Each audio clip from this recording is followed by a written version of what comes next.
Assalamualaikum warahmatullahi wabarakatuh. Welcome back to my YouTube channel. Aku Sardi Gita Ananda dengan NIM 63030200122. Aku di semester 6 ini ingin memenuhi tugas ujian tengah semester aku di mata kuliah manajemen investasi syariah.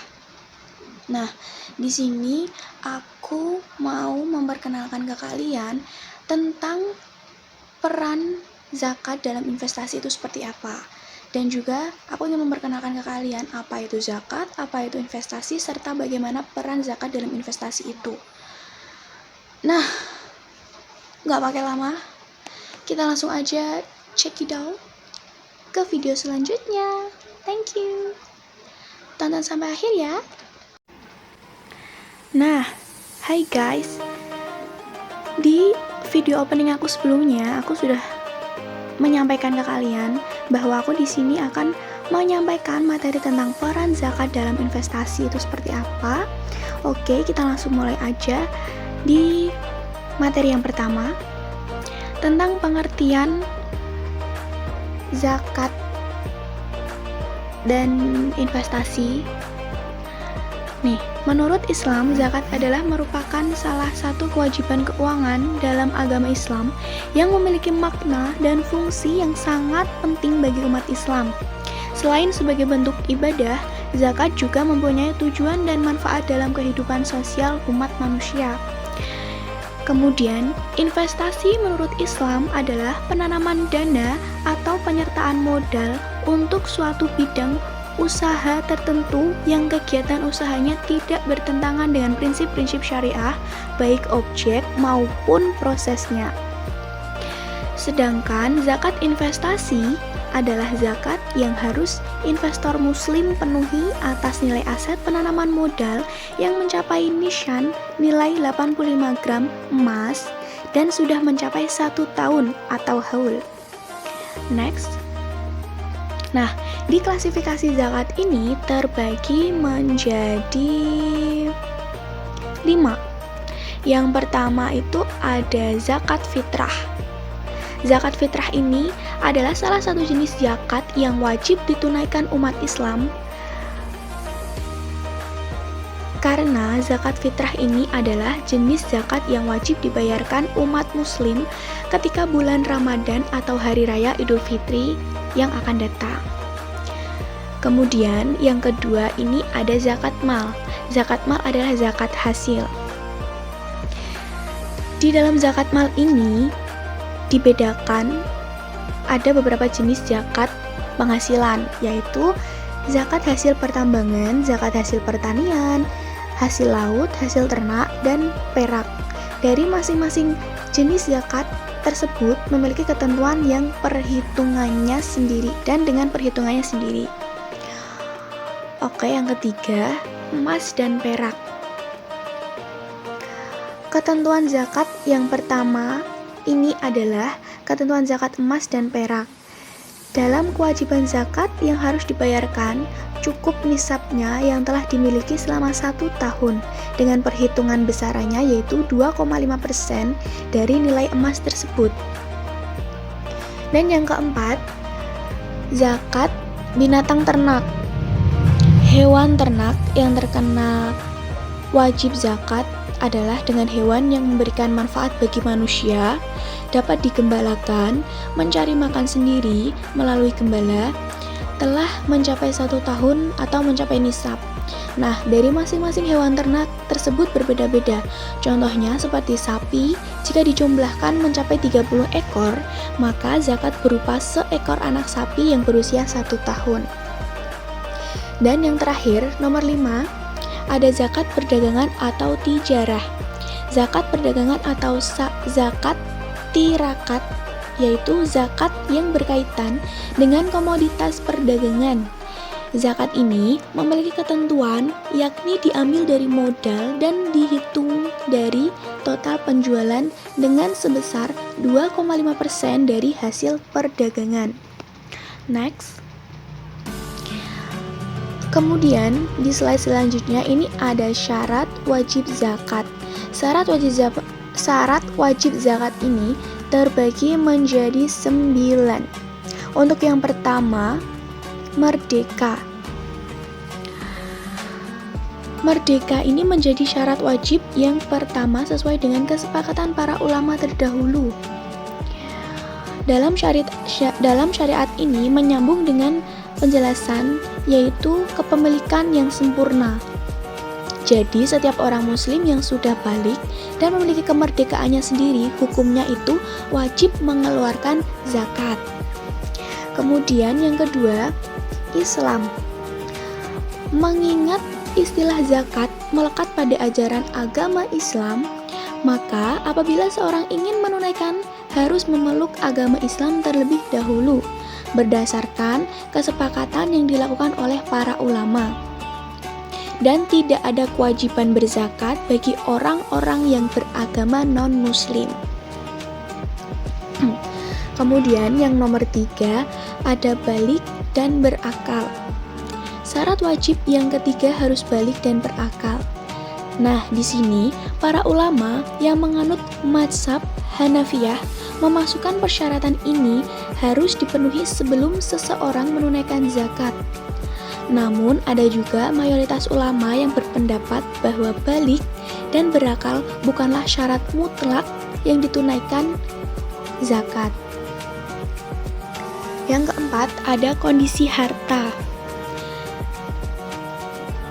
Zakat mal adalah zakat harta yang mana syarat kewajibannya juga dilihat dari kondisinya.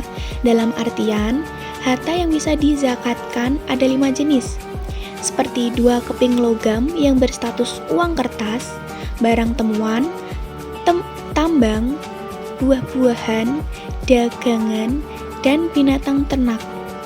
Di semua kondisi harta tersebut, jika diamati secara seksama, bisa dikembangkan alias produktif. Jadi, bagi siapa saja yang ingin berzakat mal, namun barang yang diberikan tidak berpotensi berkembang, maka tidak akan sah. Yang kelima, ini ada kondisi harta yang sudah mencapai nisab. Menurut pandangan Islam, menurut pandangan syariat, syarat wajib pemberian harta untuk zakat juga harus mencapai nisab atau batas minimal sebanyak 1 ukuran. Kemudian yang keenam, ada kepemilikan penuh atau sempurna terhadap harta yang diberikan. Seperti yang sudah disinggung pada pembahasan sebelumnya, syarat wajib zakat harus memiliki hak penuh atau sempurna terhadap harta yang nantinya akan diberikan. Dan ada beberapa kalangan ulama berbeda pendapat terkait hal ini. Perbedaan ini terletak pada apakah kepemilikan zakat yang dimaksud berada di tangan dalam hal pengelolaan atau asli. Nah, syarat ini sebenarnya juga sudah dibahas oleh Muhammad Jawad Mukhyah dalam bukunya yang berjudul Fikih 5 Mazhab.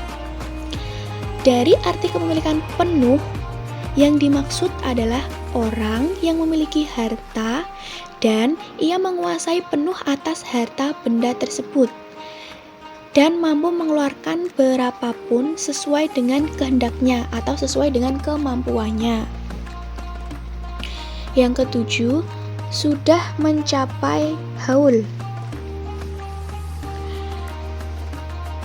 Di sini secara singkat, haul itu merupakan batasan waktu dalam tahun Hijriah atau terhitung dalam 12 bulan Komariah penuh. Dalam kepemilikan harta ini wajib dikeluarkan zakat sebagai yang sudah dijelaskan oleh Rasulullah. Penjelasannya tersebut adalah tidak ada wajib zakat pada harta benda sampai genap memenuhi 1 tahun. Berarti jika barang atau sesuatu yang ingin dizakatkan kurang dari 1 tahun tersebut tidak dianggap sah. Kemudian yang kedelapan, tidak ada hutang.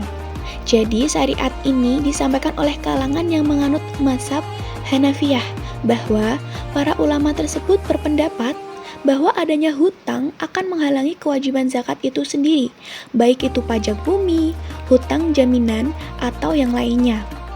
Berbeda halnya dengan pendapat mazhab Syafi'iyah yang tidak mensyaratkan demikian, baik orang yang memiliki hutang atau tidak keduanya tetap wajib dikenakan pembayaran zakat.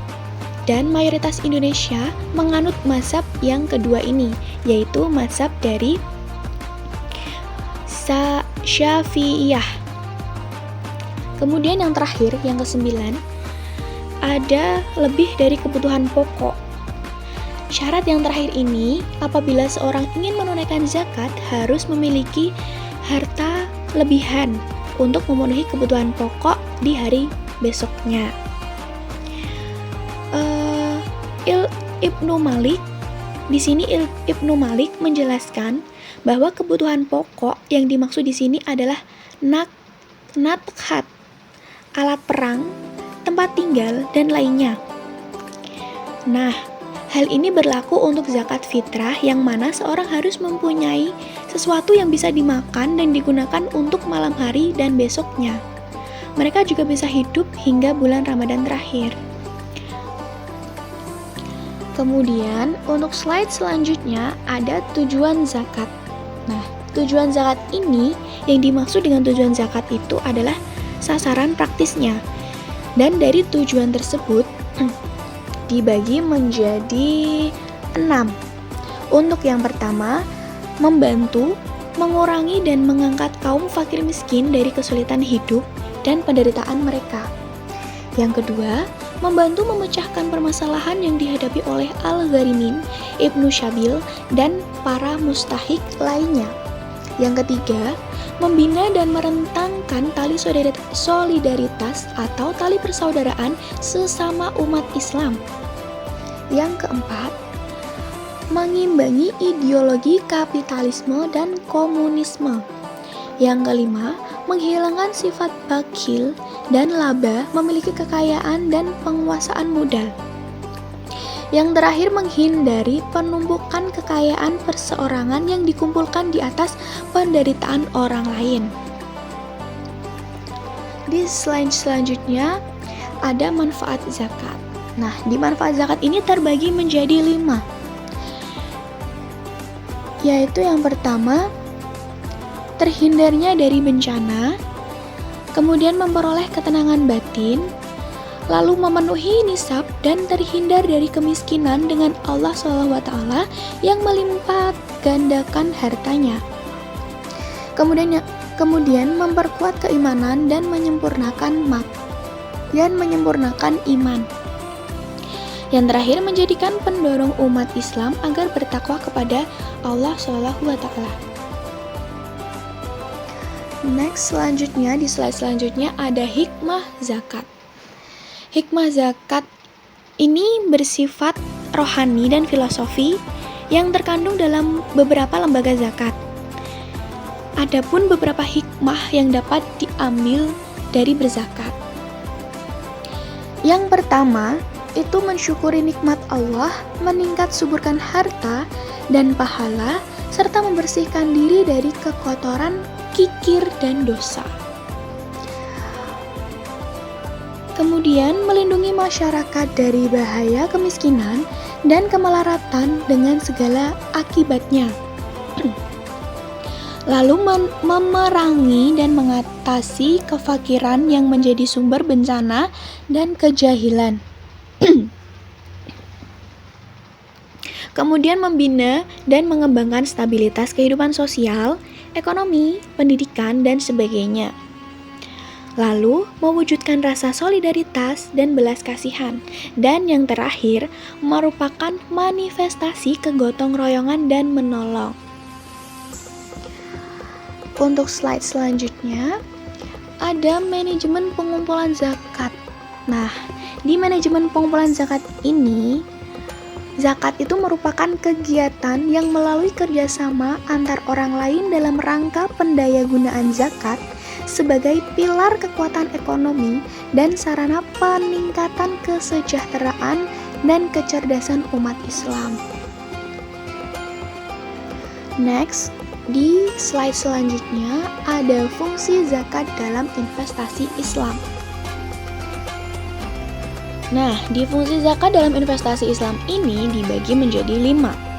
Yang pertama, untuk membersihkan zakat. Untuk membersihkan harta. Mensucikan harta, hal ini tuh dikarenakan harta yang kita peroleh belum tentu terbebas dari sumber-sumber yang haram. Jadi, kita tidak tahu harta yang kita dapatkan itu halal atau haram. Nah, dari kita berzakat, itu termasuk membersihkan harta kita dari sumber-sumber yang belum kita ketahui kehalalannya. Kemudian, yang kedua ini menumbuhkan harta secara tidak langsung. Nah, meskipun mengeluarkan sebagian harta untuk berzakat, namun pada dasarnya harta tersebut tidaklah berkurang, tidak akan berkurang ya, melainkan amalan tersebut akan meningkatkan kualitas hidup kita. Dan yang ketiga, meringankan beban ekonomi. Dengan adanya zakat ini, masyarakat fakir dan miskin akan memiliki cadangan uang atau cadangan makanan untuk beberapa hari ke depan. Jadi, kegiatan berzakat kita itu sama saja dengan kita membantu orang-orang yang tidak mampu untuk memberikan cadangan uang ataupun cadangan makanan pokok kepada orang-orang yang tidak mampu untuk memenuhi kebutuhan beberapa hari ke depan. Yang keempat adalah wujud takwa dan keimanan. Di pengamalan ibadah zakat menandakan seseorang memiliki iman dan ketakwaan. Hal ini karena orang tersebut menunjukkan ketaatan serta keyakinan dengan menjalankan apa yang diperintahkan oleh Allah dalam Al-Quran. Dan yang terakhir, yang kelima, mengembalikan kesucian hati.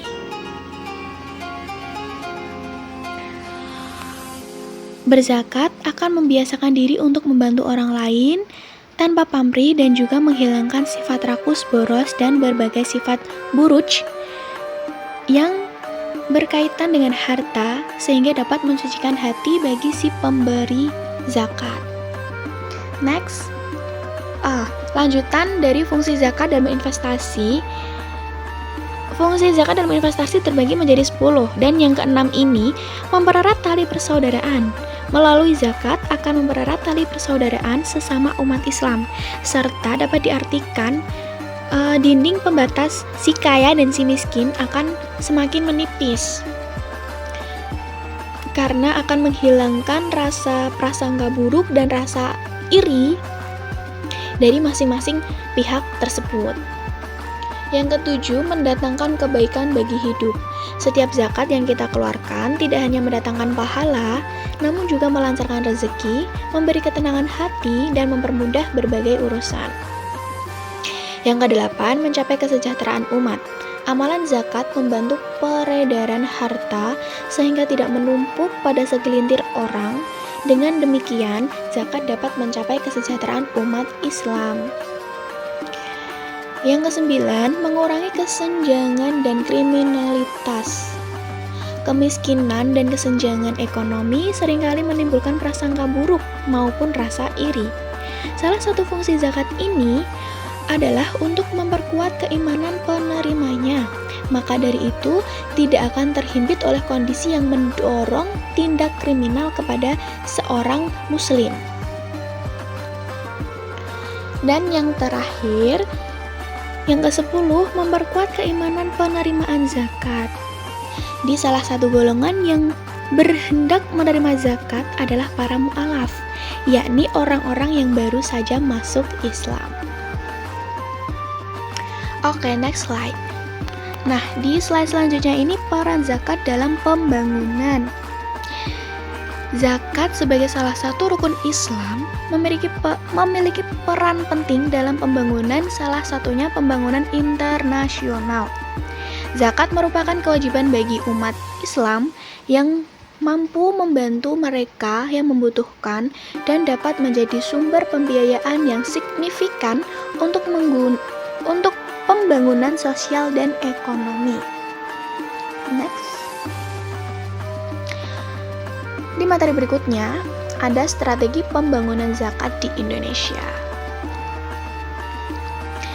Seperti yang telah disampaikan oleh Bapak Bambang PS Bojonegoro, Menteri PPN atau Kepala Bappenas menyampaikan bahwa pemikirannya tentang kebijakan strategis pengembangan zakat sesuai Master Plan Arsitektur Keuangan Syariah Aksi melalui sebuah seminar yang bertema peran strategi zakat dalam cetak biru ekonomi pembangunan Indonesia.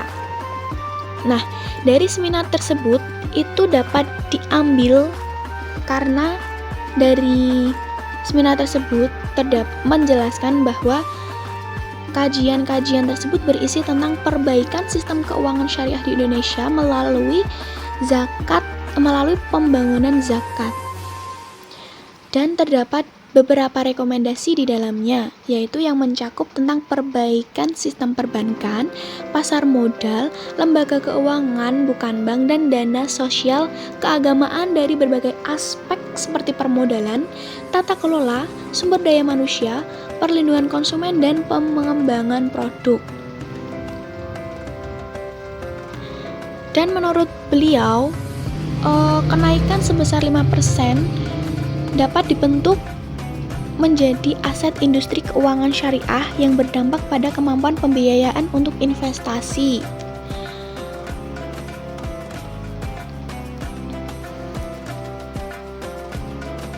Kemudian, serta dari hasil master plan aksi tersebut mengidentifikasikan dari beberapa persoalan utama dalam pengelolaan zakat, bahwa agenda kerja kita dalam memperbaiki dari beberapa persoalan utama dalam pengelolaan zakat, agenda kerja kita dalam memperbaiki pengelolaan dana zakat masih berpeluang untuk dikembangkan. Kita perlu memikirkan bagaimana mendudukkan peran pemerintah daerah, Basnas, dan LAS ke depan agar proses pengelolaan zakat cepat maju dan berkembang. Juga bagaimana transisi pengawasan dan supervise Basnas dapat dipromosikan dari sebuah lembaga sosial keagamaan menjadi sebuah lembaga keuangan keagamaan. Begitu tutur materi yang disampaikan oleh Bapak Bambang PS Bojonegoro, Menteri PPN atau Kepala Bappenas. Dan next, untuk slide selanjutnya di sini ada perbedaan zakat dengan pajak. Perbedaan zakat dan pajak ini dibagi dalam 3, yaitu dalam hal penerimaan,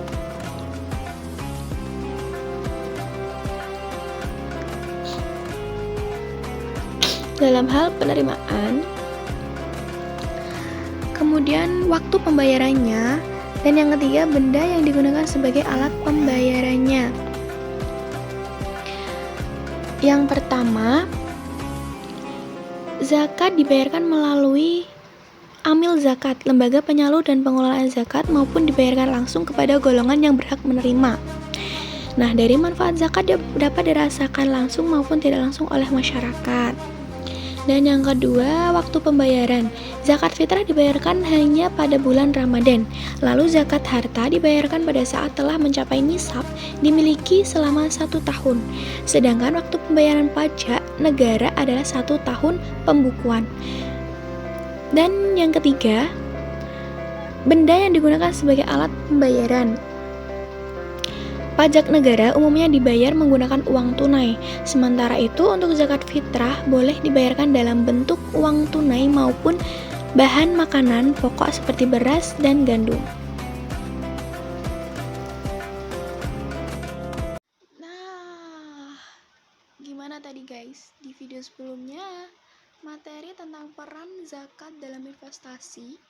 Terus aku juga udah memperkenalkan kalian apa itu zakat, macam-macam zakat, klasifikasinya seperti apa, perbedaan zakat dan pajak, serta pengertian investasi itu seperti apa. Di video sebelumnya sudah aku perkenalkan ke kalian, sudah aku jelaskan ke kalian seperti apa itu dan bagaimana itu. Terima kasih banyak, thank you very much buat semuanya yang udah menyaksikan video aku, penyampaian materi aku. Sorry and maaf banget kalau masih banyak kurangnya, masih banyak kesalahan dan Mungkin ada materi yang kurang aku sampaikan, kurang jelas. Mohon maaf banget dan terima kasih banyak. Jangan lupa komen, like, and subscribe. Thank you for watching and bye-bye. Wassalamualaikum warahmatullahi wabarakatuh. Dadah.